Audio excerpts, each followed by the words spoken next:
Morning LIC సమర్పిస్తున్న business breakfast షోకి స్వాగతం. గ్లోబల్ క్యూస్ ఈ మార్నింగ్ మనకు కొంత పాజిటివ్గానే కనిపిస్తున్నాయి. Majority of the Asian markets లాభాల్లో ట్రేడ్ అవుతున్నాయి. నిన్నటి ఎస్సీఓ సమావేశం, షాంఘై కోఆపరేషన్ ఆర్గనైజేషన్ సమిట్ ఏదైతే ఉందో దీని ప్రభావం ఏషియన్ మార్కెట్స్ మీద కనిపిస్తోంది. చైనీస్ మార్కెట్ పాజిటివ్గా ట్రేడ్ అవుతోంది. అలాగే మన మార్కెట్ కూడా బహుశా ఒక స్వల్పంగా పాజిటివ్ ఓపెనింగ్ను చూడబోతోంది. గిఫ్ట్ నిఫ్టీ సూచిస్తున్న దాని ప్రకారం మారుతున్నాయి సమీకరణాలు. గ్లోబల్ ఈక్వేషన్స్ చాలా ఒక రెవల్యూషనరీ చేంజ్కి, మార్పుకి గురవుతున్నాయి.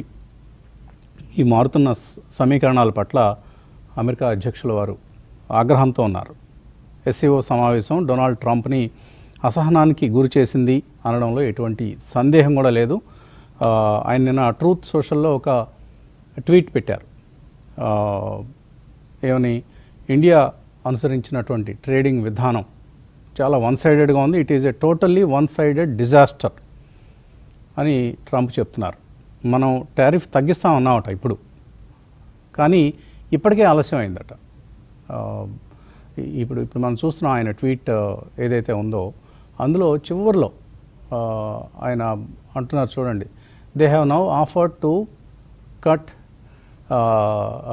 There tariffs to nothing but it's getting too late. ఆయన అందరినీ లేట్ అయిందని చెప్తాడు. ఆయన ఇలా అనుకోగానే మనం జంప్ చేసి ఆయన చెప్పింది ఫాలో అయిపోవాలి. అది జెరమ్ పవెల్ అయినా, నరేంద్ర మోదీ అయినా, మరొకళ్ళైనా. ఇప్పుడు ఆయన ఆగ్రహానికి కారణం ఏంటంటే ఇప్పుడు Japan, Korea, Philippines, Indonesia, Europe, overall European nations వీళ్ళందరి మాదిరిగా మనం మోకరిల్లలేదు. ఆయన చెప్పిన వెంటనే మేము తగ్గించేస్తాం, మీరు ఎంత విధించుకుంటారో విధించుకోండి అంటూ మనం ఆయనకు పచ్చ జెండా ఊపలేదు. అందుకని ఆలస్యం అయిందట. ఇప్పటికే ఆలస్యం అయిందట. ఏం ఆలస్యమైందో, ఎందుకు ఆలస్యమైందో ఆయనకే తెలియాలి. మరోవైపు ఆ పీటర్ నెవారో అని ఇంకొక మ్యావరిక్ పర్సన్ ఉన్నారు. ఆయన అసలు చైనా అధ్యక్షుడిని నరేంద్ర మోదీ కలవటం ఏంటి? ఆ రెండు దేశాల మధ్య కోల్డ్ వార్ కదా జరుగుతోంది.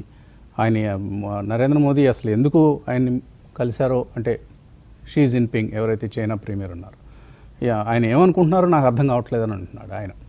ఆయనకి ఎందుకు అర్థం కావాలి? మనకు అర్థమైతే చాలు, ఇండియాకి చైనాకి ఎందుకు కలుస్తున్నాము. సో ఇలా వాళ్ళ స్టేట్మెంట్స్ రకరకాలుగా ఒక ఐకానిక్ మూమెంట్ అయితే మనం నిన్న చూసాం. ఇందాక పిక్చర్లో చూసినట్లుగా రష్యా, చైనా, ఇండియా ఈ మూడు దేశాల అధినేతలు కలవటమే కాదు, వారి మధ్య ఒక మంచి కెమిస్ట్రీ కనిపించింది. ఆ ముగ్గురు నేతల మధ్య సాగినటువంటి ఆ కెమిస్ట్రీ ఏదైతే ఉందో అది వాళ్ళకి ఆ విజువల్స్ వేయండి, అది వాళ్ళకి మింగుడు పడటం లేదు, జీర్ణించుకోలేకపోతున్నారు. సో ఈ మూడు దేశాలు ఒక ఐకానిక్ అండ్ ఒక సరికొత్త జియో పొలిటికల్ ఆర్డర్, ఒక కొత్త ప్రపంచానికి నిన్న నాంది ప్రస్తావన జరిగింది. ఈ మూడు దేశాలు కలిపితే మనం 4 రోజుల క్రితం కూడా అనుకున్నాం, సుమారుగా ప్రపంచ జనాభాలో 40% జనాభా ఈ మూడు దేశాల్లో ఉంది. అలాగే ఒక 1/4 ఆఫ్ వరల్డ్ జీడిపి ఈ దేశాల్లో జరుగుతుంది. కాబట్టి తప్పకుండా అమెరికాతో మనం ఏమీ పోరాడలేదు, అమెరికాకి అన్ని విధాలుగా సహకరించే ప్రయత్నం చేశాం మనం.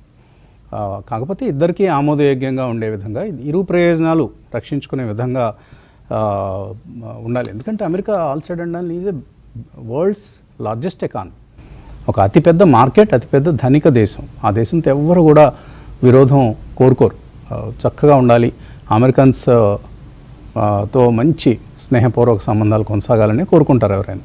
అసలు ఎందుకు మొదలైంది ఈ టారిఫ్ వార్ అనేది? ఆయన ట్రేడ్ డెఫిసిట్స్ బాగా పెరిగిపోయాయి ఇండియా లాంటి దేశాలతో, చాలా దేశాలతో, చైనాతో కూడా. కాబట్టి దాని మీద ఆ ట్రేడ్ డెఫిసిట్ని తగ్గించుకోవాలి అనుకుని మొదలుపెట్టిన ప్రాజెక్ట్ కాస్త ఆయన యూనిలేటరల్గా ఒక డిక్టేటర్ లాగా, ఇండియా ఆ మాటకు వస్తే ఏ దేశమైనా మరొక దేశం, అది ఆ సార్వభౌమాధికారం ఉంటుంది. నువ్వు వచ్చేసి నేను చెప్పిన వినాలి అంతే అని అంటానికి కుదరదు ఇక్కడ. అందులో నరేంద్ర మోదీజీ వంటి ఒక స్ట్రాంగ్ లీడర్ ఉన్న దేశం తన ప్రయోజనాలు పరిరక్షించుకునేందుకు అన్ని విధాలా ప్రయత్నిస్తుంది. అండ్ ఎక్కడ రాజీ పడాల్సిన అవసరం కూడా ఉండదు. మీ ప్రయోజనాలు మీకెంత ముఖ్యం, మా ప్రయోజనాలు మాకు అంతే ముఖ్యం. ఇది ధోరణి ఏ దేశమైనా సరే, చిన్న దేశమైనా పెద్ద దేశమైనా, అది ఏ అల్బేనియాను అలా ఏవో చిన్న చిన్న దేశాలు ఉంటాయి కదా, అంత చిన్న దేశం కూడా తన ప్రయోజనాలు తాను రక్షించుకుంటుంది. ఎవ్వరూ ఏ దేశానికి ముందు మోకాళ్ళ మీద నిలబడాల్సినటువంటి అవసరం ఉండదు. సో ఈ ఆటోక్రాటిక్ విధానంతో ఆయన ముందుకు సాగటం వల్లనే వచ్చిన ప్రాబ్లం ఇది, అంతమించి వేరే ప్రాబ్లం ఏం లేదు. ఇప్పటికైనా India needs USA, USA needs India, అందులో ఎటువంటి సందేహం లేదు. కాబట్టి ఆ విధంగా మేబీ కొద్ది రోజుల తర్వాత అలా పరిస్థితులు మారినా కూడా మనం ఆశ్చర్యపోనవసరం లేదు. ఇది ప్రస్తుతానికి కనిపిస్తున్నటువంటి గ్లోబల్ పిక్చర్. దీని ప్రభావం నిన్న మన మార్కెట్స్ మీద పడింది. నిన్న మార్కెట్స్ 2-3 కారణాలతో పెరిగాయి. ఒకటి, జీడిపి డేటా చాలా పాజిటివ్గా వచ్చింది. Q1 GDP data 7.8% growth rate చక్కగా వచ్చింది.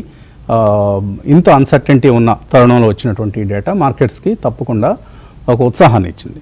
మరొకటి, ఈ 3 అగ్ర దేశాల అధినేతల సమావేశం, ఇది కూడా ఒక చక్కటి ఫ్యాక్టర్గా పనిచేస్తుంది. మూడోది, ఆటో సేల్స్ నెంబర్స్. మనం అందరం ఏమనుకున్నాం, ఆటో సేల్స్ నెంబర్స్ వీక్గా వస్తాయి, పెద్దగా మనం గ్రోత్ చూడకపోవచ్చు. కానీ అంతగా పోస్ట్పోన్మెంట్స్ లేవు. పోస్ట్పోన్మెంట్స్ ఒకవేళ జరిగినా కూడా మంచి డేటా వచ్చిందంటే ఇంకా దాన్ని బట్టి అర్థం చేసుకోవచ్చు ఎటువంటి ఒక చక్కటి మార్కెట్ ఇప్పుడు మన ముందు ఉందో, automobile market. So Hero Moto sales, August sales అంచనాల కంటే చక్కగా వచ్చాయి. టీవీఎస్ మోటార్స్ చక్కగా వచ్చాయి. మహీంద్రా అండ్ మహీంద్రా, సరే ఓవరాల్ వెహికల్ సేల్స్ కొంత ఫ్లాట్గా ఉన్నప్పటికీ మనకు ట్రాక్టర్ సేల్స్ చక్కగా పెరగటం అనేది మనం మహీంద్రా అండ్ మహీంద్రాలో చూసాం. ఇలా మనకు ఎక్కడికక్కడ రాయల్ ఎన్ఫీల్డ్ 2-వీలర్ మ్యానుఫ్యాక్చరర్ 55% పెరిగాయి వాళ్ళ సేల్స్ ఇయర్ ఆన్ ఇయర్. అలాగే బజాజ్ ఆటో 5% పెరిగాయి. M&M ట్రాక్టర్ సేల్స్ 28% పెరిగాయి. Escorts 27%. Tata Motors commercial vehicle sales 10% పెరిగాయి. అశోక్ లేలాండ్ 8%. అలాగే VECV, ఇదేమిటో నాకు గుర్తు రావట్లేదు, 9.5% పెరిగాయి. సో ఇలా మనకు ఆటోమొబైల్ సేల్స్ డేటా చాలా ఎంకరేజింగ్గా వచ్చింది. సో అండ్ GST కలెక్షన్స్ కొద్దిగా తగ్గాయి, మోడరేట్గా ఒక 6.5% నెట్ గ్రోత్ అనేది మనం గమనించాం. GST నెంబర్స్లో 1.86 lakh crores August collections. అయినా కూడా ఇంత GSTకి సంబంధించి వీటన్నిటికి సంబంధించి కొంత అనిశ్చితి ఉన్న నేపథ్యంలో కూడా GST నెంబర్స్ పాజిటివ్గా వచ్చాయి. సో ఇవన్నీ కలగలిపి నిన్న మార్కెట్లో ఆ ర్యాలీ అనేది మనం చూసాం. ముఖ్యంగా మిడ్ క్యాప్స్ ఇండెక్స్ ఆల్మోస్ట్ 2% పెరిగింది. సో మళ్ళీ పోర్ట్ఫోలియోస్లో కొంత మొమెంటం అనేది నిన్న మనం చూసాం. సో ఇది మనకు నిన్న కనిపించినటువంటి పిక్చర్. సరే, ఇవాళ ఫాలో ఆన్ ర్యాలీ ఉంటుందా లేదు ఫిజిల్ అవుట్ అయిపోతుందా నిన్నటి ర్యాలీ అంటే చూడాలి. ఇప్పుడు వరకు అయితే మనకు చిన్న స్లైట్లీ పాజిటివ్ ఓపెనింగ్ కనిపిస్తుంది. అండ్ మరీ ముఖ్యంగా ఇవాళ నిఫ్టీకి ఫస్ట్ ట్యూస్డే ఎక్స్పైరీ.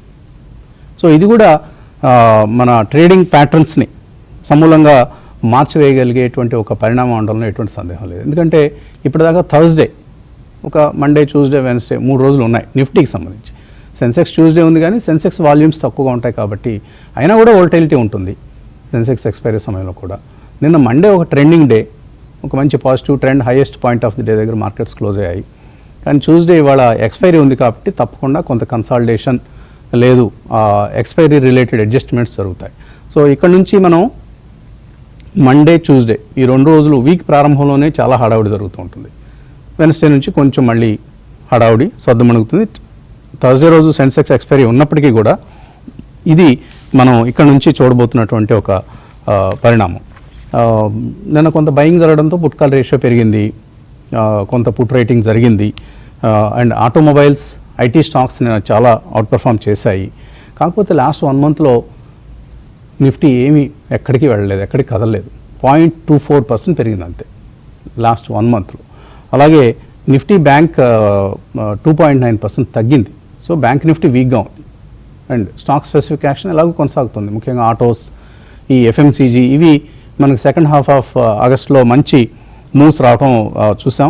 ఇవాళ కూడా ఆటో స్టాక్స్లో కొంత పాజిటివ్ ట్రెండ్ కొనసాగే అవకాశం ఉంది. అలాగే స్టాక్ స్పెసిఫిక్గా చాలా యాక్షన్ చూడబోతున్నాం. సిర్మా SGS కొత్త ఆర్డర్ వచ్చింది, భారత్ ఎలక్ట్రానిక్స్ లిమిటెడ్ కొత్త ఆర్డర్ వచ్చింది. అలాగే షుగర్ సెక్టర్ సంబంధించి వాళ్ళకు ఒక ఇథనాల్ న్యూస్ ఏదో ఉంది, అందులో కూడా అది కూడా ఒక మంచి న్యూస్. అండ్ న్యూ లిస్టింగ్స్లో కూడా యాక్షన్ కన్సన్ట్రేట్ అవుతోంది. మనం వాటిని కూడా ఇగ్నోర్ చేయడానికి వీల్లేదు. ఇవన్నీ తర్వాత చూసుకున్నాలే అని అనుకునే పరిస్థితి లేదు. కొన్ని కంపెనీలు లిస్ట్ అయిన తర్వాత మంచి ప్రైస్ అప్రిసియేషన్ వచ్చి అక్కడ నిలబడుతున్నాయి. సరే కొన్ని వీక్ అయిపోతాయి, ఎక్కడికక్కడ సెల్లింగ్ వస్తుంటుంది, అది వాటిని విడిచిపెడితే ఇలా ఎందులో అప్ మూవ్ ఉంది అనే స్టాక్స్ మీద కూడా మనం ఉదాహరణకి ఆ మధ్య లిస్ట్ అయిన క్వాలిటీ పవర్ ఇప్పటికీ కూడా ఇంకా ఆ కౌంటర్లో ఆ స్ట్రెంత్ తగ్గలేదు. అలాగే ఒక 8-9 నెలల క్రితం లిస్ట్ అయిన విశాల్ మెగామార్ట్ లాంటివి ఎంత చక్కటి డబ్బులు ఇచ్చాయో చూసాం. కాబట్టి పాత వాటినే కాదు, కొత్త వాటిలో కూడా ఎక్కడ మనకు క్రిజాక్ అనే కంపెనీ చక్కటి లిస్టింగ్ తర్వాత మంచి గెయిన్స్ ఇచ్చినటువంటి కంపెనీ. అలాగే ఇప్పుడు న్యూ లిస్టింగ్స్ ఈ మధ్య లిస్ట్ అయిన వాటిలో ఆదిత్య ఇన్ఫోటెక్ ఒకటి స్ట్రాంగ్గా కనిపిస్తోంది.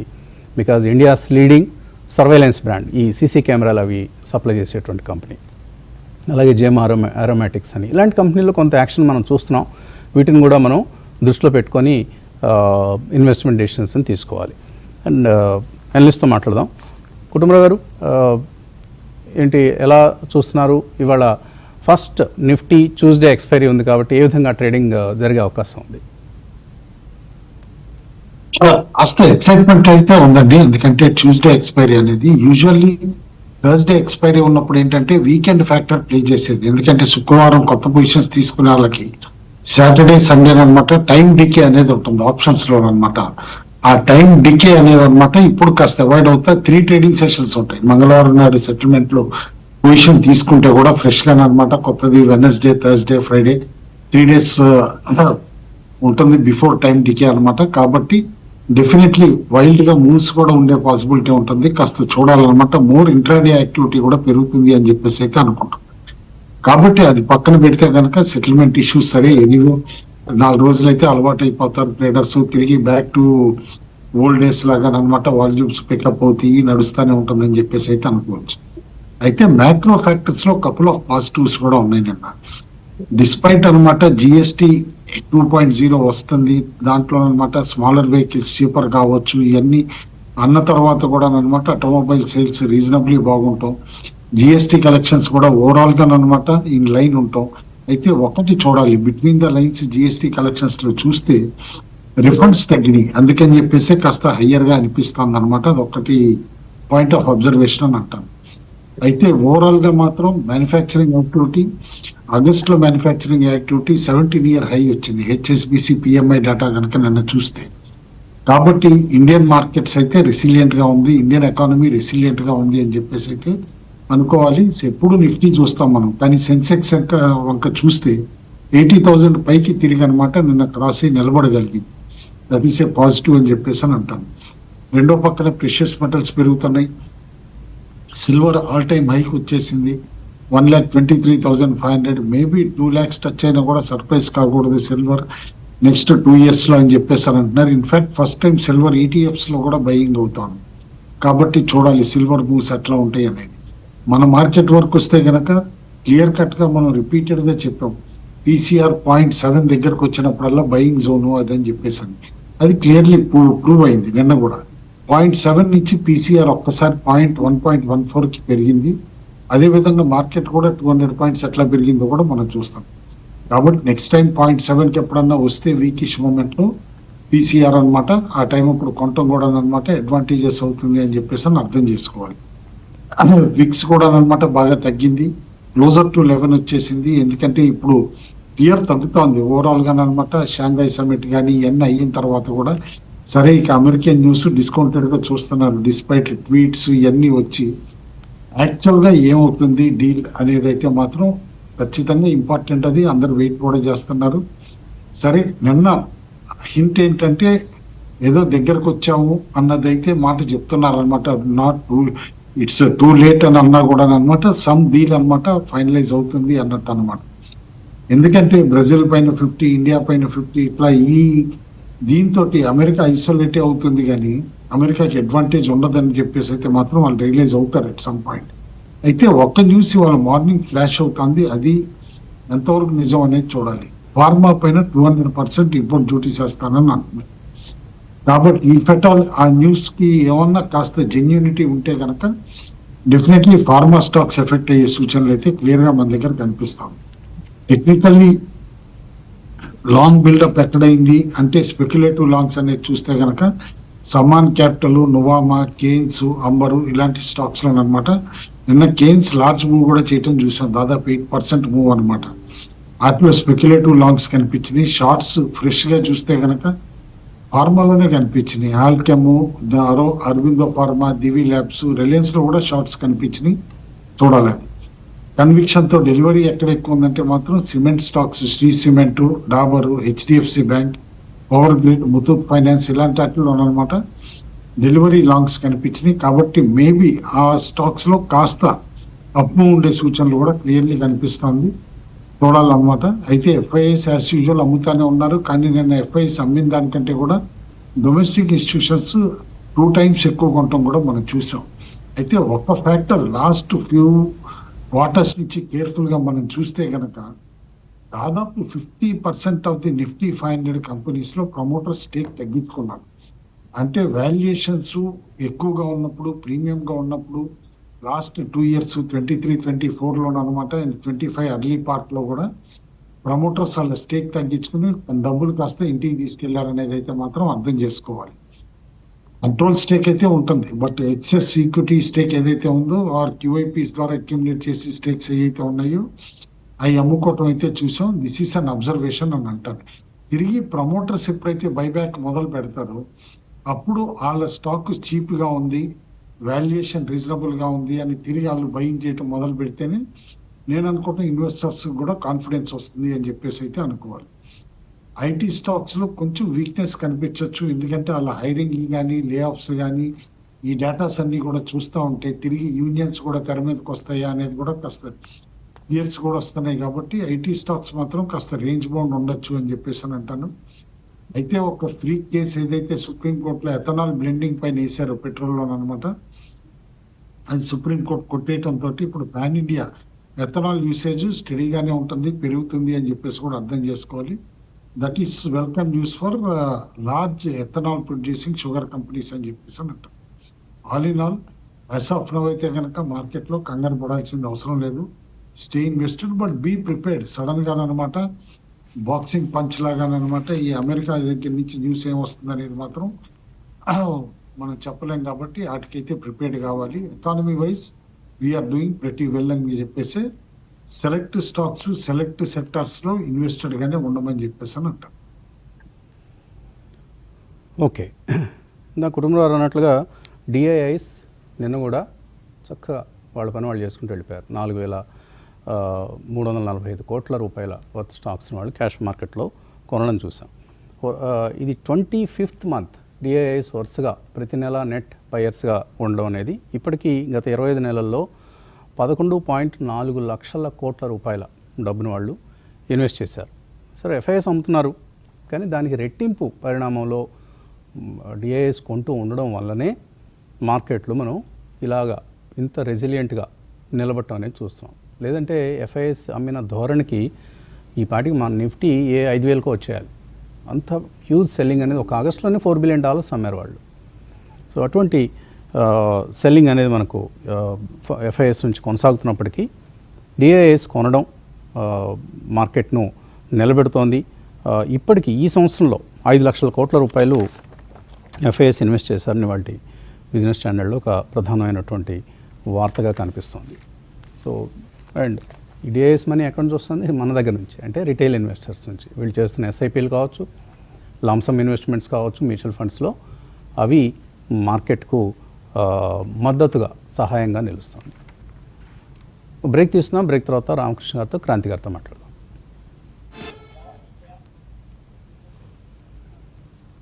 నిన్న ఒక రోజులోనే అలీబాబా, ఇది మనందరికీ తెలిసినటువంటి Chinese tech company, $50 billion rally జరిగింది ఈ కౌంటర్లో, ఈ స్టాక్లో. ఏఐ రెవెన్యూస్, ఈ కంపెనీ కూడా ఇప్పుడు ఏఐ చిప్స్ తయారు చేస్తుందట ఎన్విడియాకి పోటీగా. సో ఇటువంటి ఒక ధోరణి చైనీస్లో కనిపిస్తూ ఉంటుంది. ఇన్ఫ్యాక్ట్ మనం కూడా ఆ దిశగా వెళ్ళాలి. వీఆర్ ఓన్లీ కాపీయింగ్ అదర్స్, అలా కాకుండా ఇన్నోవేషన్ దిశగా మనం వెళ్ళాలి. ముఖ్యంగా సెమీకండక్టర్స్ వంటి రంగంలో ఇన్నోవేషన్ చాలా చాలా అవసరం. ఎక్కడో కాపీ క్యాట్స్ లాగా ఆ చిప్స్ని మనం కాపీ చేయటం అనేది సరైన పద్ధతి కాదు. ఆ దిశగా ఏ ఇండియన్ కంపెనీ అయితే అడుగులు ముందుకు వేస్తుందో, కొన్ని కంపెనీలు ఇప్పుడు బాగా అటువంటి దిశలో వెళ్తున్నాయి. లైక్ సిజీ పవర్ లాంటి కంపెనీస్ ఒక రైట్ డైరెక్షన్లో కనిపిస్తున్నాయి. అలాగే కేన్స్ టెక్నాలజీస్ లాంటి కంపెనీస్. వీళ్ళలో ఇంకా ఆ డిజైన్ ఓరియంటెడ్ డెవలప్మెంట్స్ కనుక వీళ్ళు టేకప్ చేయగలిగితే, అంటే ఓన్లీ మ్యానుఫ్యాక్చరింగ్ కాకుండా ఫ్యాబ్లెస్ డిజైన్స్ ఏవైతే ఉంటాయో ఆ దిశగా మన కంపెనీలు ఆలోచించగలిగితే ఒక మంచి వాల్యూని మనం క్రియేట్ చేయగలుగుతాం. క్రాంతి గారు, ఏంటి నిన్న మంచి ర్యాలీ చూసాం మార్కెట్లో. Q1 GDP నెంబర్స్ అనండి, August sales, auto sales numbers కూడా అనుకున్న దానికంటే బెటర్గా వచ్చాయి, కొంత వీక్గా ఉంటాయి అనుకున్నప్పటికీ. ఎలా చూస్తున్నారు మార్కెట్ ట్రెండ్ని? ఒకటి వసంత్ గారు, despite of these global worries కానీ జియో పొలిటికల్ ఎన్విరాన్మెంట్ కానీ, మీరు కూడా ఆగస్ట్లో ఒక కార్ ఏదో కొన్నారట, ఎవరో చెప్పారు నాకు. సో ఆగస్ట్ సేల్స్లో మీ వాటా కూడా ఉందన్నమాట, ఆగస్ట్ ఆటో సేల్స్లో. ఏంటి, ఏ కార్ కొన్నారు? Vasant garu, Innova Hycross Vasanth garu. Innova Hycross, oh very good, congratulations. So thank you Vasanth garu. ఏంటి బొంబాయి వచ్చి పార్టీ తీసుకోవాల్సిందేనా మేము? వసంత్ గారు, ఒకటంటే ఎంత ఎకానమీ రెసిలియంట్ గా ఉందంటే వసంత్ గారు, నా ఎగ్జాంపుల్ చెప్తాను. ఈ సెగ్మెంట్ లో, ఇన్నోవా హై క్రాస్ సెగ్మెంట్ లో 1 year వెయిటింగ్ పీరియడ్ వసంత్ గారు. అవును, ఇన్ఫ్యాక్ట్ ఇప్పుడు డిస్కౌంట్ వస్తుంది కదా, GST ఏమైనా తగ్గిస్తే ఎందుకు వెంటనే కొనేశారు? అంటే వసంత్ గారు, 1 year వెయిటింగ్ పీరియడ్. నెక్స్ట్ వచ్చేసేసి ఒక మిత్రుడు గుంటూరులో ఒక కార్ అవైలబుల్గా ఉందండి, మీరు ఇమీడియట్ గా వస్తే డెలివరీ ఇస్తానంటే, నేను ఇమీడియట్ గా ఫ్లైట్ బుక్ చేసుకుని ఇమీడియట్ గా గుంటూరు వచ్చి డెలివరీ తీసుకుని, ఈ డిస్కౌంట్ చేసుకుని జాంతనే మనకెందుకు లేదని చెప్పేసి కొనేశారు. Very good. అలాగే ఉండాలి. వసంత్ గారు, బై అండ్ లార్జ్ పాయింట్ నేను ఏం చెప్తున్నానంటే, అంత ఒక సైడ్ ఏంటంటే ఎకానమీలో ఒక స్ట్రెంత్ చూపిస్తుంది. నెక్స్ట్ సింపుల్ ఎగ్జాంపుల్ వసంత్ గారు, ఒక కార్ కొనాలంటే 1 year వెయిటింగ్ పీరియడ్ అంటే, థింక్ అబౌట్ మన ఎకానమీ ఎంత రెసిలియంట్ ఉందో అర్థం చేసుకోవాల్సిన అవసరం అనేది ఉంది.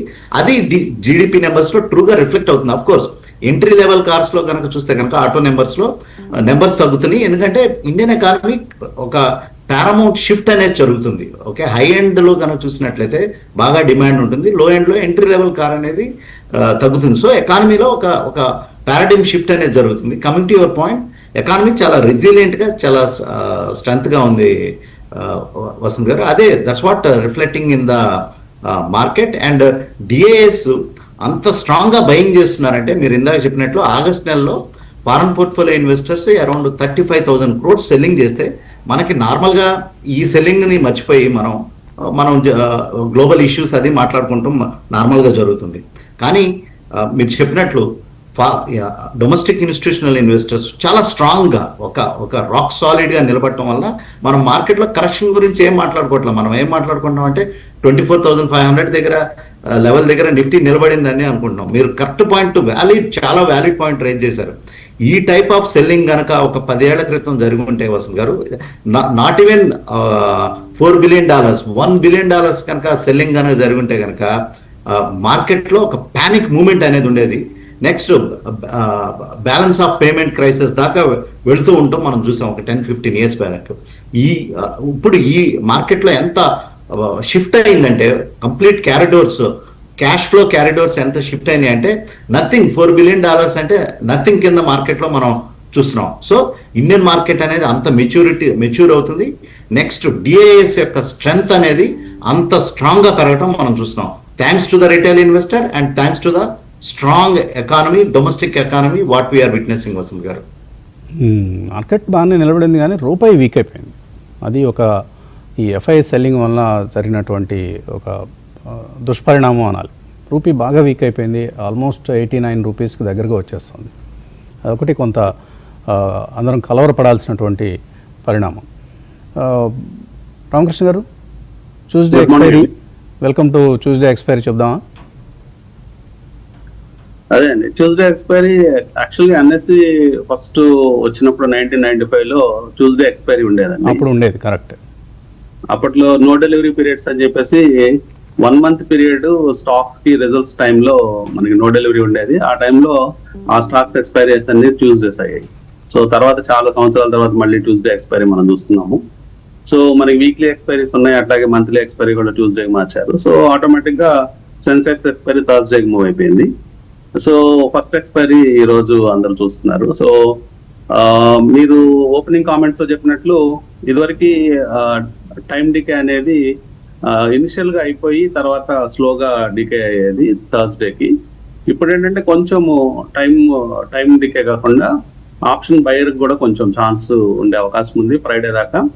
ఫ్రైడే తర్వాత షార్ప్ గా డికే అనేది కనిపించే అవకాశం ఉందండి. సో మొత్తం మీద నిన్నటి క్యాండిల్స్ కనుక అబ్జర్వ్ చేస్తే ఆల్మోస్ట్ డే హై పాయింట్ లో క్లోజ్ అయిందండి. అంటే చక్కగా 100 పాయింట్ కొంచెము ఫ్లాట్ గా ఓపెన్ అయినప్పటికీ విత్ ఇన్ 2 to 3 minutes లో 100 పాయింట్స్ పెరగడం, అక్కడ నుంచి స్లోగా మార్కెట్స్ పెరుగుతూ త్రూఅవుట్ ద డే మార్కెట్స్ చక్కగా గుడ్ న్యూస్లన్నీ తీసుకొని మార్కెట్స్ పెరగడం చూసాము. సో మొత్తం మీద ఫస్ట్ డే అంటే చాలా రోజుల తర్వాత, చాలా సెషన్స్ తర్వాత మార్కెట్స్ పెరగడంతో ఇంకా మనము 50-20 అలాంటి EMS కిందే ఉన్నాము. కాకపోతే కొంచెము మార్కెట్ లో రిలీఫ్ గా నిన్నటి గ్రీన్ క్యాండిల్ అనేది కనిపిస్తుంది. మొత్తం మీద నెక్స్ట్ రెసిస్టెన్స్ కనుక చూస్తే 24,900 అట్లాగే 25,000 అనేది నెక్స్ట్ ఇమీడియట్ రెసిస్టెన్స్ లో ఉండే అవకాశం ఉంది. సపోర్ట్స్ అయితే రీసెంట్ స్వింగ్ లో ఏదైతే ఉందో 24,337 అది మనకి సపోర్ట్ పాయింట్ గా కనిపించే అవకాశం ఉందండి. RSI కూడా ఇంప్రూవ్ అయింది 45.5 కింద. అట్లాగే MACD ఇంకా నెగిటివ్ క్రాస్ ఓవర్ లోనే మనకు కనిపిస్తుంది. ఇంకా ఓపెన్ ఇంట్రెస్ట్ పరంగా చూసినప్పుడు 24,650 కాల్ హైయెస్ట్ రేటింగ్ అనిపిస్తుందండి. సో పుట్ సైడ్ చూస్తే 24,000 పుట్ హైయెస్ట్ రేటింగ్ ఉంది. సో మొత్తం మీద ఒక 100 పాయింట్స్ రేంజ్ లో ఈ రోజు మార్కెట్స్ ఆసిలేట్ అయ్యే అవకాశాలు క్లియర్ గా కనిపిస్తున్నాయి. బ్యాంక్ నిఫ్టీ విషయానికి వస్తే స్టిల్ మనం ఇంకా 20, 50, 100 ఈ నెంబర్స్ అన్నిటి కింద మనం ట్రేడ్ అవుతూ ఉన్నాము. అట్లాగే RSI కూడా కొంత రికవరీ అయ్యింది. అంటే ఓవర్ సోల్డ్ జోన్ లో నిన్నటి దాకా ఉన్న RSI ఈ రోజు కొంత రికవరీ అయింది. MACD మాత్రం ఇంకా నెగిటివ్ క్రాస్ ఓవర్ లోనే ఉన్నట్టు అర్థం చేసుకోవాలి. ఓకే, ఒక పాజిటివ్ ఓపెనింగ్ కనిపిస్తోంది మనకు 24,698, 700 ఆ సమీపంలో 680 ఇప్పుడు కనిపిస్తున్న లెవెల్, ప్రీ ఓపెన్ లెవెల్ మనకు పాజిటివ్గా ఉంది. చూద్దాం, సెన్సెక్స్ నెగిటివ్గా ఉంది, నిఫ్టీ పాజిటివ్గా ఉంది. ఇలా మనకు ప్రీ ఓపెన్ నెంబర్స్ కొంత గందరగోళం చేస్తాయి. Nothing to worry. Okay, callers wait చేస్తున్నారు. ఒక కాలర్ని తీస్తున్నాం ముందుగా. హలో హలో, నమస్కారం అండి. నమస్తే అండి, శర్మ గారు. నమస్కారం సార్. మోల్టెక్ ప్యాకేజీ నిన్న కాస్త పెరిగిందండి 3%. ఛాన్స్ ఉందండి ఏదైనా 1,000 రూపీస్ రావడానికి? లాంగ్ టర్మ్ కోసం హోల్డ్ చేయొచ్చా అని అడుగుతున్నారా? మోల్టెక్ ప్యాకేజింగ్ లేదు, అమ్మేద్దామనండి. అమ్మేద్దాం అనుకుంటున్నారు. ఓకే, అంటే అమ్మేసి డిఫెన్స్ స్టాక్ ఏమైనా కొందాం. డిఫెన్స్ స్టాక్స్ లేవు. డిఫెన్స్ కొంటారా? ఓకే, తగ్గినప్పుడు అపోలో మైక్రో కొనుక్కోండి. ఐ థింక్ ఓకే సార్, బాగా పెరిగే అవకాశం కనిపిస్తుంది. కుటుంబరావు, మోల్టెక్ ప్యాకేజింగ్ అమ్మొచ్చా? ఇక్కడ అమ్మంటారా? కరెంట్ లెవెల్స్ అయితే కనుక అమ్మొద్దు అంటారండి. ఎందుకంటే ఐఎమ్ కాన్ఫిడెంట్ అండి. ఎందుకంటే మరి ఆయన ఎందుకు అమ్మేద్దాం అనుకుంటున్నారో తెలియట్లేదు. ఎందుకంటే one of the few stocks high నుంచి మార్జినల్లీ లోవర్ ఉంది అంతే. 52 వీక్ హై 890 అయితే కనుక ఇప్పుడు 820 దగ్గర అక్కడ ఉంది స్టాక్ అనమాట. కాబట్టి ఇంత రెసిలియంట్ గా ఉన్నప్పుడు ఎందుకు అమ్మాలి? ఓకే, PE 40 PE ఉంది, బట్ ఫార్మా ప్యాకేజింగ్ లో కూడా అగ్రెసివ్ గా వెళ్తున్నారు వీళ్ళు. కాబట్టి ఇక్కడి నుంచి కూడా నన్ను అడిగితే కనుక 4 ఫిగర్ లెవెల్ ఈజీగా టచ్ అవుతుంది. మేబీ ఒకసారి 4 ఫిగర్ దగ్గర సైకలాజికల్ రెసిస్టెన్స్ ఉంటుంది కాబట్టి దాని దగ్గరలో అమ్మమని అయితే చెప్తాను. డిఫెన్స్ కొందాము అనుకుంటే కనుక ఐడియల్ గా BEL or HAL are the best bets అంట. ఓకే, నాకు అపోలో మైక్రో నేను ఏదో హడావుడిగా చెప్పాను కానీ బాగా పెరిగింది. ఈ రేట్లో వద్దు. ఎప్పుడైనా మళ్ళీ 200, 220 ఆ లెవెల్స్కి వస్తే కొనుక్కోండి. ఈ లెవెల్స్లో మాత్రం చేసి ఎంత మాత్రం ఎట్టి పరిస్థితుల్లోనూ కొనొద్దు. మరొక కాలర్ లైన్లో ఉన్నారు. హలో, నమస్కారం. నమస్తే అండి. నా పేరు సుదర్శనాచార్య అండి, సిద్దిపేట. అడగండి సుదర్శనాచార్య గారు. సార్, నాది ఒకటి జనరల్ డౌట్, ఒకటేమో స్టాక్ గురించి. మొదటిదేమో వెసు బిఎస్ ఏమండి? వెసు బిఎస్ VESU. ఆ వెసు బిఎస్ అనే ఈ షేర్ ని ఏ రేట్ మీద కొనుక్కోవచ్చు, ఏ రేట్ మీద అమ్మాలి సార్? ఒకటి డౌట్. రెండవది, నాది 2010వ సంవత్సరంలో జూపిటర్ బయోసైన్స్ అనే షేర్ ని కొన్నాను సార్. అయితే అది ఇప్పుడు ట్రేడ్ కావట్లేదు సార్, అది డీలిస్ట్ అయినట్టుంది. అవును. మరి ఇలాంటి డీలిస్టెడ్ కంపెనీస్ మీద సెబీ వాళ్ళు ఎందుకు యాక్షన్ తీసుకోరు? డీలిస్ట్ వాళ్ళంతటా వాళ్ళు వెళ్ళిపోతే, వాళ్ళంతటా వాళ్ళు కంపెనీ మూసేసుకుంటే మరి నాలాంటి చిన్న ఇన్వెస్టర్లు నష్టపోతారు కదా సార్. మరి మా డబ్బులు మాకు ఇప్పించిన తర్వాత అంటే కరెంట్ ఆ రోజు ఏ రేట్ మీద ట్రేడ్ అవుతుందో ఆ రేట్ ప్రకారం నా 200 షేర్లు దాని అమౌంట్ ని పే చేసుకున్న తర్వాత కదా కంపెనీని డీలిస్ట్ చేయడం మూసేయడం లాంటివి సెబీ చేయించాలి. వాళ్ళు మరి నియంత్రణ సంస్థ అన్నప్పుడు పేరులోనే నియంత్రణ అని ఉంది. మరి అలాంటి యాక్షన్ తీసుకుంటే బాగుంటుంది కదా సార్, కొద్దిగా చెప్పండి సార్. బాగుంటుంది, కానీ ఈక్విటీలో ఆ రిస్క్ ఉంటుందండి. డెట్ మాత్రమే కొంతవరకు రిస్క్ ఫ్రీ. డెట్ కూడా వాళ్ళు ఎగ్గొట్టితే అంటే కంప్లీట్గా బ్యాంక్రప్ట్ అయిపోతే ఎవరూ ఏం చేయలేం. ఆస్తులు ఏమైనా ఉంటే అమ్మేసి ముందుగా డెట్ ఎవరికైతే ఉందో, లెండర్స్ ఎవరైతే ఉన్నారో వాళ్ళ ఇంట్రెస్ట్ చూసిన తర్వాతే ఈక్విటీ వాళ్ళకి అసలు లేదు. అసలు ఈక్విటీకి రక్షణ అంటూ లేదు. సెకండరీ మార్కెట్లో మీకు ఏవైనా లాభాలు వస్తాయా నష్టాలు వస్తాయా అంతవరకే, అంతేగాని మనల్ని కాపాడేటువంటి మెకానిజం సెబీ దగ్గర కాదు, ఎక్కడా లేదు. అది ఆ రిస్క్ని అందరూ ఈక్విటీ మార్కెట్స్లోకి వచ్చే వాళ్ళు అందరూ గుర్తుంచుకోవాలి, గమనించాలి. దాన్ని దృష్టిలో ఉంచుకునే మీ పెట్టుబడులు పెట్టాలి. ఇక్కడ నో ప్రొటెక్షన్ అండి ఫర్ ఇన్వెస్టర్స్. అది ప్రపంచవ్యాప్తంగా అయితే మనం ఇక్కడే కాదు, ప్రపంచవ్యాప్తంగా ఇదే ధోరణి.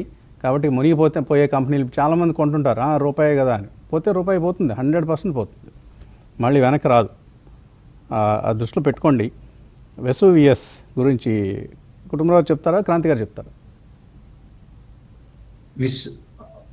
చెప్పండి క్రాంతి గారు. SUVS అయితే బాగా పెరిగిన స్టాక్ వసంత్ గారు. రీసెంట్ గా స్టాక్ స్ప్లిట్ కూడా అయింది.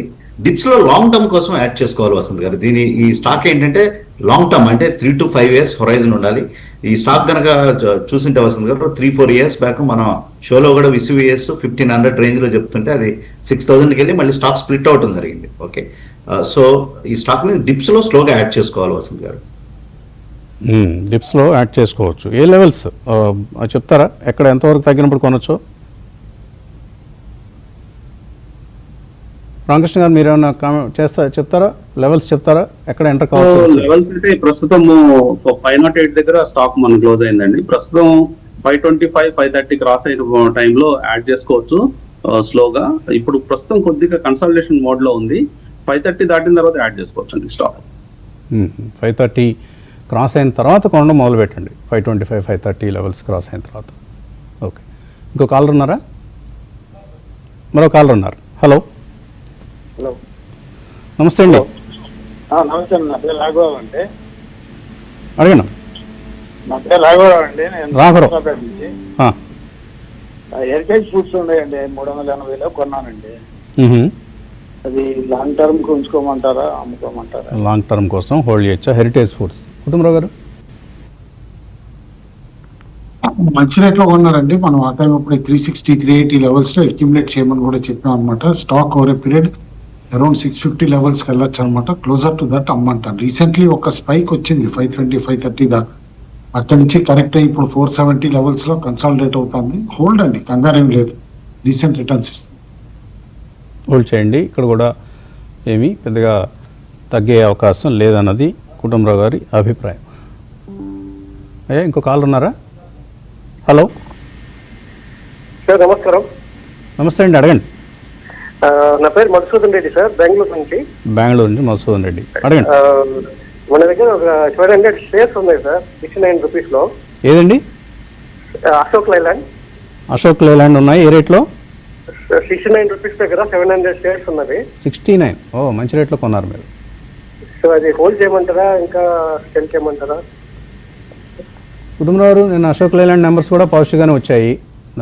అండ్ స్టాక్ కూడా 52 వీక్ హైకి దగ్గరగా ఉంది. అశోక్ లైలాండ్ హోల్డ్ చేయొచ్చా? అశోక్ లైలాండ్ హోల్డ్ చేయమంటానండి, కంగారు పడాల్సింది ఏం లేదు. వాళ్ళు ఇదివరకు ఏంటంటే బేసికల్లీ సౌత్ ఇండియన్ కంపెనీ కిందే చూసేవాళ్ళం, చెన్నై బేస్డ్ కాబట్టి. ఇప్పుడు యూపీలో ఆపరేషన్స్ ఇవన్నీ స్టార్ట్ అయిన తర్వాత అనమాట మార్జిన్ ఎక్స్పాన్షన్ కూడా క్లియర్లీ కనిపించబోతుంది. హోల్డ్ అండి, కంగారేం లేదు.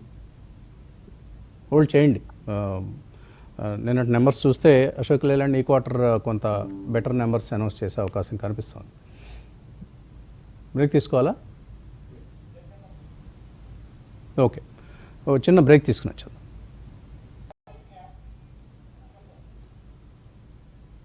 రీఓపెన్ ట్రేడ్లో నిఫ్టీ లాభంతోనే ముగిసింది. ఒక 28 పాయింట్ల లాభం కనిపించింది. అలాగే బ్యాంక్ నిఫ్టీ సెన్సెక్స్ కూడా మనకు పాజిటివ్గానే క్లోజ్ అయ్యాయి. స్లైట్లీ పాజిటివ్ ఓపెనింగ్ కోసం మార్కెట్ సిద్ధమవుతున్నాయి. మరి కొంతమంది కాలర్స్ వెయిట్ చేస్తున్నారు, తీసుకుందాం. హలో హలో, గుడ్ మార్నింగ్ అండి వసంత్ గారు. నా పేరు వినయ్ అండి, హైదరాబాద్ నుంచి కాల్ చేస్తున్నాను. అదేండి వినయ్. నా దగ్గర టాటా మోటార్స్ ఉన్నాయండి. 415 క్వాంటిటీ 1049లో ఉన్నాయి. తేజస్ నెట్వర్క్స్ వచ్చేసి 1160 400 క్వాంటిటీలో ఉన్నాయి. ఇంకొకటి వచ్చి ఓకే, ఈ రెండు ఏం చేయాలనేది మీ సందేహం. ఓకే, క్రాంతి గారు, టాటా మోటార్స్ ఏం చేయొచ్చు? ప్రస్తుతానికి అయితే హోల్డ్ చేయొచ్చు వస్తుంది గారు. ఓకే, ఏంటంటే ఆయన చాలా 2 స్టాక్స్ హైలోనే ఎంటర్ అయ్యారు. Both stocks can be hold. కొంచెం టైం పడుతుంది, ఆయన పేషెన్స్ టెస్ట్ చేస్తుంది బిఫోర్ ఇట్స్ మళ్ళీ న్యూ హైస్ రావాలంటే ఆయన న్యూ హైస్లో కొన్నారు, ఆల్ టైమ్ హైస్లో కొన్నారు. సో అందువల్ల బోత్ స్టాక్స్ అట్లీస్ట్ 1 year అన్న టైం హొరైజన్ ఇస్తే కనుక దే విల్ బౌన్స్ బ్యాక్ వస్తుంది గారు. డీసెంట్ కంపెనీస్, కానీ ఏంటంటే హై ప్రైస్లో కొనడం జరిగింది. హై ప్రైస్లో ఎంటర్ అయ్యారు. రెండు కూడా ప్రస్తుతానికి హోల్డ్ చేయండి. మరో కాలర్ లైన్లో ఉన్నారు. హలో హలో సార్, నమస్తే. నమస్తే అండి, అడగండి. సార్ నా పేరు శ్రీరామ్ అండి. సరే, ఇది IRM energy and DAI CHI గారు రికమెండ్ చేశారు. డిఏఐ సిహెచ్ఐ సరిగా అర్థం కావట్లేదు. IRM energy okay. DAI CHI Daiichi chemicals కదా? ఎస్ సార్, అది క్రాంతి గారి రికమెండేషన్. అది వాటి అసలు వీటిని తీసేయచ్చు సార్. ఐఆర్ఎం ఎనర్జీ ఏ ప్రైస్లో కొన్నారు? 380 సార్. 380 బాగా వీక్ అయిపోయింది ఐఆర్ఎం ఎనర్జీ. ఈవెన్ డైచి కూడా అంతే, బాగా వీక్గా ఉంది. ఫండమెంటలీ రిజల్ట్స్లో ఏమీ ఉండడం లేదు. ఈ రెండు కంపెనీలు కూడా రిజల్ట్స్ వీక్గా ఉంటున్నాయి. క్రాంతి గారు ఏంటి, హోల్డ్ చేస్తే ఏమైనా ఉపయోగం ఉంటుందా? బయటకు వచ్చేయాలి. 2 మైక్రో క్యాప్ కంపెనీస్ వస్తుంది గారు. డైచి మార్కెట్ క్యాప్ కనుక చూస్తే 200 crores, ఐఆర్ఎం కనుక చూస్తే 1000 crores market cap. Last 2 quarters కెమికల్స్లో కొంచెం కన్సాలిడేషన్ అవుతుంది వస్తుంది గారు. కొంచెం ఆయనకి ఎక్స్ట్రీమ్ పేషెన్స్ కనుకుంటే కనుక బోత్ స్టాక్స్ ఇవి మైక్రో క్యాప్ కంపెనీస్ హోల్డ్ చేయమని చెప్తాను. ఐఆర్ఎం కానీ, ఐఆర్ఎంలో ఏంటంటే ఈ రీసెంట్గా ఈ జియో పొలిటికల్ ఎస్కలేషన్స్ ఏదైతే మనం చూసామో, రష్యా నుంచి గ్యాస్, ఇదంతా ఈ స్టాక్స్ మీద ప్లే చేస్తుంది అనమాట. Decent companies, you can hold on. 1 year time horizon ఇవ్వండి. ఇక్కడ నుంచి you will get decent returns from these companies. Okay, మరో కాలర్ లైన్లో ఉన్నారు. హలో హలో, నమస్తే అండి, అడగండి. నా పేరు శివ అండి, విజయవాడ నుంచి. శివ, అడగండి శివ. మా దగ్గర union bank shares 1000 shares 10% loss లో ఉన్నాయండి. ఇంకొకటి ఎన్హెచ్పిసి ఎస్జేవిఎన్ కూడా 10% లాస్ లో ఉన్నాయండి. చేసుకోవచ్చా, హోల్డ్ చేయొచ్చా? క్రాంతి గారు, కుటుంబరావు గారు, యూనియన్ బ్యాంక్, ఎన్హెచ్పిసి, ఎస్జేవిఎన్ ఏం చేయాలి? ఇవి ఆల్ 3 హోల్డ్ అంటారండి. పబ్లిక్ సెక్టర్ స్టాక్స్ అన్ని కూడా కొంచెం వీక్ మోడ్ లో ఉన్నాయి. బ్యాంక్స్ అన్ని కూడా వీక్ మోడ్ లో ఉన్నాయి, కానీ కొద్దిగా రికవరీ, సైన్స్ ఆఫ్ రికవరీ ఇప్పుడిప్పుడే కనిపిస్తున్నాయి అనమాట. ఎందుకంటే ఎకానమీ బాగుంటే బ్యాంక్స్ బాగుంటాయి, వితౌట్ ఎనీ డౌట్ అనమాట. కాబట్టి నేను అనుకోవటం హోల్డ్ చేయాలి యూనియన్ బ్యాంక్ కూడా. And both NHPC and SJVN కాస్త రీసెంట్లీ కరెక్ట్ అవటం చూసాం. NHPC couple of natural disasters వాటన్నిటితో కూడా ఆపరేషన్స్ కాస్త డిస్రప్ట్ అయినాయి అంటున్నారు, కానీ బట్ నేను ఫండమెంటలీ సౌండ్ స్టాక్స్ హోల్డ్ అంటాను. పేషెన్స్ కావాలి. ఓకే, మరొక కాలర్ లైన్లో ఉన్నారు. మార్కెట్స్ కూడా ఓపెన్ అయిపోయాయి. నిఫ్టీ 50 పాయింట్ల లాభంతో కనిపిస్తుంది ఓపెనింగ్లో. అలాగే సెన్సెక్స్ 165 పాయింట్ల లాభంతో కనిపిస్తోంది. అండ్ బ్యాంక్ నిఫ్టీ 60 పాయింట్ల లాభంతో కనిపిస్తున్నాయి. And mid cap index, small cap index బెటర్గా పెర్ఫామ్ చేస్తున్నాయి. 914 స్టాక్స్ అడ్వాన్సెస్లో ఉంటే 474 స్టాక్స్ డిక్లైన్స్లో ఉన్నాయి బీఎస్సీలో.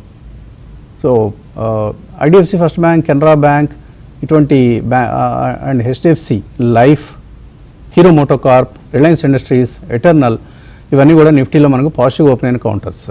Infosys technologies, Asian paints, Trent, Titan, ONGC, Apollo hospitals, ITC, Axis bank ఇటువంటి కౌంటర్స్లో కొంత ఓపెనింగ్లో మనకు సెల్లింగ్ కనిపిస్తోంది. సో మిడ్ క్యాప్స్ ఎన్ఎస్సిలో advances 1234 and declines 427. So Reliance 1% పెరిగింది. ఒక పాజిటివ్ మూవ్ రిలయన్స్లో చూస్తున్నాం. ఇండెక్స్కు మేజర్ సపోర్ట్ రిలయన్స్ నుంచే వస్తుంది. ఇతర స్టాక్స్లో మార్నింగ్ అనుకున్నట్లుగా షుగర్ స్టాక్స్, ఈ ఇథనాల్ బ్లెండింగ్ అనేది సుప్రీంకోర్టు ఆ కేసు కొట్టేయడంతో మనకు షుగర్ స్టాక్స్లో బయింగ్ కనిపిస్తోంది. Shree Renuka sugars, Praj industries, Balrampur Chini, Triveni engineering అన్ని షుగర్ కంపెనీసే టాప్ 5 గెయినర్స్లో. Phoenix mills, Sun TV, EID Parry, అలాగే సిర్మా ఎస్జిఎస్ 2.7% పెరిగింది స్టాక్. ఓలా ఎలక్ట్రిక్ కంటిన్యూస్గా పెరుగుతోంది. ఓలా 2.5% పెరిగింది ఈరోజు కూడా. Welspun India, premier energies, JSW infra, Brainbees solutions, Netweb technologies, home first finance, PG Electroplast, CEAT ఇటువంటి కౌంటర్స్ లాభాలతో ప్రారంభమయ్యాయి. GNFC, eClerx, Craftsman auto, tube investments, granules India, అలాగే India Mart, Vijaya diagnostics, SKF India ఇలాంటివి నష్టాలతో trade అవుతున్నాయి. Reliance is up 1.4% almost. Ramakrishna garu, Reliance తీసివేస్తే పెద్దగా నిఫ్టీలో అంతగా మనకు స్ట్రెంత్ కనపట్టలేదు. అవునండి, మెయిన్ గా బ్యాంకింగ్ సెక్టర్ లో ప్రైవేట్ బ్యాంక్స్ వీక్ గా ట్రేడ్ అవుతున్నాయండి. అందుకని బ్యాంక్ నిఫ్టీ నెగిటివ్ లో ట్రేడ్ అవుతుంది. ఆల్మోస్ట్ 70 పాయింట్స్ నెగిటివ్ లో ట్రేడ్ అవుతుంది. సో ఇన్వెస్టర్స్ అదిగా ఈరోజు సెటిల్మెంట్ ఉండటంతో కొంచెం కాషియస్ గానే ట్రేడ్స్ చేయాలి. లాంగ్ అటెంప్ట్ ట్రై చేయదలుచుకుంటే 24,600 ఆ ప్రాంతాల్లో లాంగ్ అటెంప్ట్ ట్రై చేయమని చెప్తాను. సపోర్ట్ 1 దగ్గర 24,550 ఆ ప్రాంతాల్లో స్టాప్ లాస్ ప్లేస్ చేసుకోవాలండి. ఇన్ కేసు సపోర్ట్ 1 కనుక ఈ రోజు బ్రేక్ అయితే 24,550 బ్రేక్ అవుతుంటే షార్ట్ అటెంప్ట్ కూడా ట్రై చేయొచ్చు. Okay, sugar is the sector of the morning అని చెప్పొచ్చు.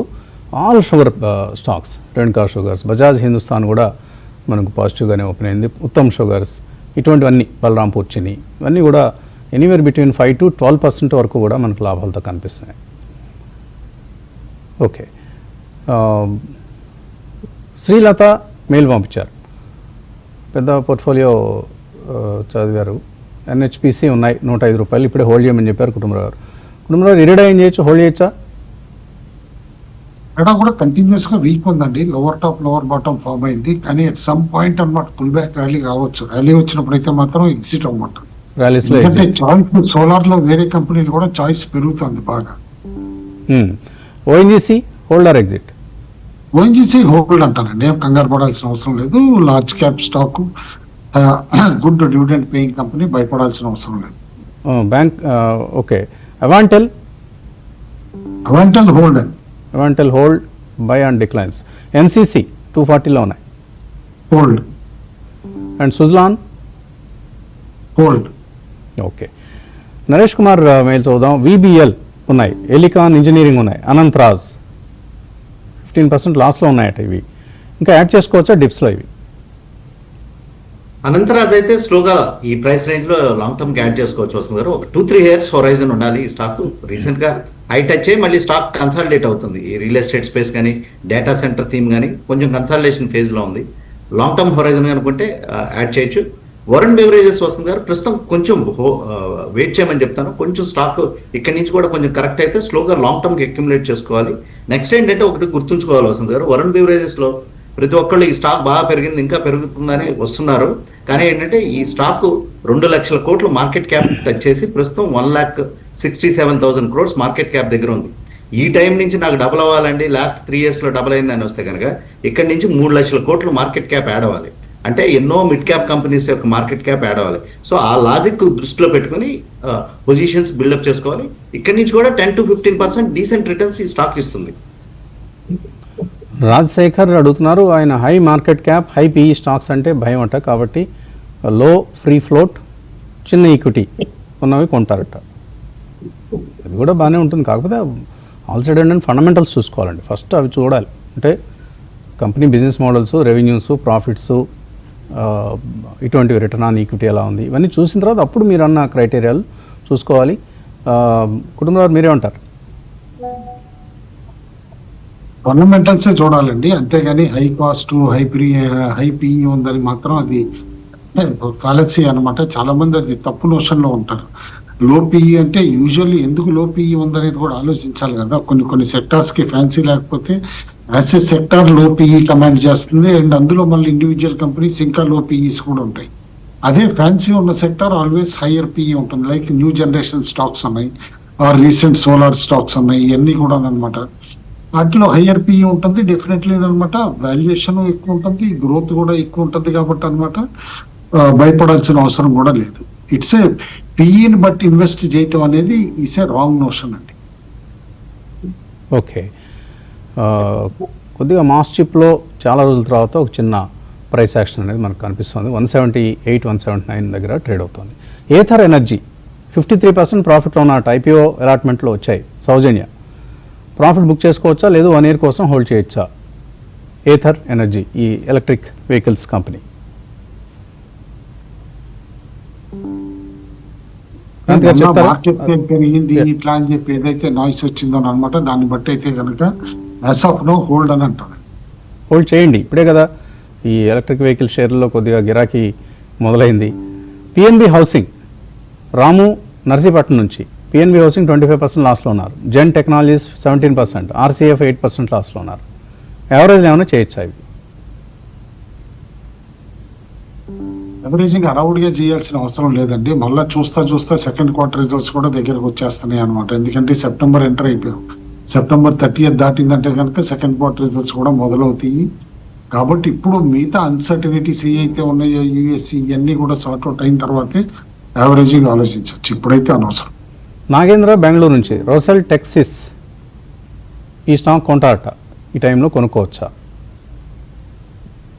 బాగా పెరిగి ఉన్న స్టాక్ వస్తుంది గారు. మనం 450 ఆ రేంజ్లో చెప్తుంటే ఈరోజు 710 కూడా టచ్ అయింది. బాగా పెరిగి ఉన్న స్టాక్, ఆయనకి రిస్క్ అప్టైట్, లాంగ్ టర్మ్ హొరైజన్ అనుకుంటే స్లోగా డిప్స్లో అక్యుములేట్ చేసుకోవచ్చు వస్తుంది గారు. ఓకే, విజయ్ అడుగుతున్నారు, రిలయన్స్ ఇండస్ట్రీ షేర్స్ ఉన్నాయి, share holder. Jio, telecom, oil, retail business, ఇవన్నీ current Reliance industry valuation, market cap ఇవన్నీ కలిపి. Why Reliance is not giving Jio telecom shares just like Jio finance services లాగా ఇవ్వకుండా ఐపీఓకి రావాలని ఎందుకు అనుకుంటున్నారు? ఇది మన ముఖేష్ అంబానీ గారు చెప్తే బాగుంటుంది మనకంటే కూడా. Okay, Battula Subrahmanyeswararao, pen ind, I think Pennar industries అనుకుంటాను, ఈ ప్రైస్లో కొనుక్కోవచ్చా? కుటుంబారు కొంత బజ్ ఉంది ఈ స్టాక్ పట్ల, కొనొచ్చా ఇక్కడ? ఈ మధ్య బాగా పెరిగిందండి, సడన్ గా హైట్ అండ్ ఇంట్రెస్ట్ వచ్చనమాట, స్టాక్ పెరగటం కూడా చూసాం. కానీ కరెంట్ వాల్యుయేషన్స్ మాత్రం టూ ప్రీమియం అంటాను, అవాయిడ్ అంటాను.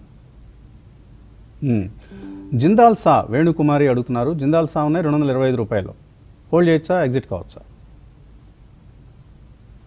వాల్యూ కనపడుతుందండి, హోల్డ్ అంటాను జిందాల్ సా. ఓకే, నిన్న మనం పాల్ కొనమన్నాం వసంత్ గారు, మంత్లీ ఆప్షన్ బిలో 150 అవైలబుల్ కూడా దొరికిందన్న. దట్ హాస్ గివెన్ 25% రిటర్న్, కాస్త ప్రాఫిట్స్ బుక్ చేసుకోమంటాను. మంచి డబ్బులు ఇచ్చింది, కరెక్టే. నిన్నే వచ్చాయి డబ్బులు, ఈరోజు కూడా పాజిటివ్ ఓపెనింగ్ కాబట్టి నిలబడి ఉంటుంది ఆ లాభం బుక్ చేసుకోవచ్చు ఇక్కడ కొన్ని ఉన్నవాళ్ళు. క్వాలిటీ ఫార్మా గురించి అడుగుతున్నారు కృష్ణకాంత్. 810 రూపాయల్లో 200 షేర్లు ఉన్నాయి. కెనరా బ్యాంక్ 104 రూపాయలు ఉన్నాయి. సిఇన్సిస్ టెక్ 1500 రూపాయలు ఉన్నాయి.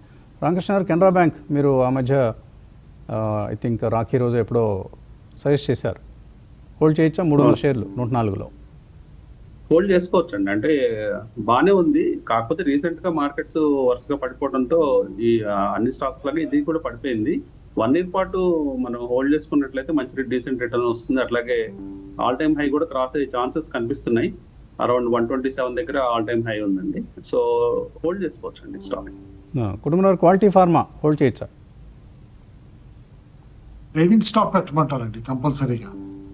ఓకే, ట్రేడింగ్ స్టాప్ పెట్టుకోకుండా ఉండద్దు అంటాను, ఎందుకంటే stock is not a cheap stock, అది గుర్తుంచుకోవాలి.